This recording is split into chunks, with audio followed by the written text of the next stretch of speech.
আরে ওইটা আবার কি? এত উপরে আবার কেমনে চড়ে মানুষগুলো? কিছু তো বুঝতেছি না। চল রাজু আমরা যাই। আরে না না মা, আমার অনেক ভয় করে। এত উপরে কি চড়া যায় নাকি? এটা তো অনেক উপর। আরে ওইটা কি? ওইটা তো দেখি উঠ। চল রাজু আমরা উঠে চড়বো। না না, এটাও আমার অনেক ভয় করে। আরে তুমি ছেলে হয়ে এত ভয় করো? কি যে করো না তুমি, কিছুই বুঝি না। আরে ওইটা কি? ওই লোকটা তো দেখি হাতে সাপ নিয়ে আছে। সাপটা তো সব দিকে যাইতেছে, তাও কিছু করতেছে না। এটা তো অনেক বড় সাপ দেখতেছি। চল রাজু। আরে না না, আমি তো যাবোই না। আচ্ছা আমি যাইতেছি। আরে বাহ, সাপটাকে টাচ করলেও সাপটা কিছু করতেছে না। সাপটা মনে হয় অনেক ভদ্র। আরে মা, এটা কি করতেছে? চল রাজু, কিছুই করে না, চল এখন। আরে রাজু আবার কি করতেছে? আরে রাজু, একজন মা কতটা আপন হয়ে থাকে যার মানেই তাকে জিজ্ঞাসা করে দেখো। তো দেখা যাক বন্ধুরা, এই মায়ের জন্য কে ভিডিওটিতে লাইক এন্ড সাবস্ক্রাইব করে।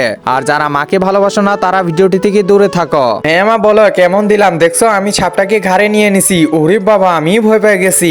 রাজু তো দেখি এখন অনেক সাহসী হয়ে গেছে। আচ্ছা চলো এখন উপরে উঠবো, তাড়াতাড়ি আসো ভাইয়া, তাড়াতাড়ি আমাদেরকে উপরে উঠান। এই তো আমরা ফাইনালি উপরে উঠে যাইতেছি। এই তো আমরা উপরে উঠে গেলাম। আর উপর থেকে মেলাটা দেখতে অনেক সুন্দর লাগতেছিল।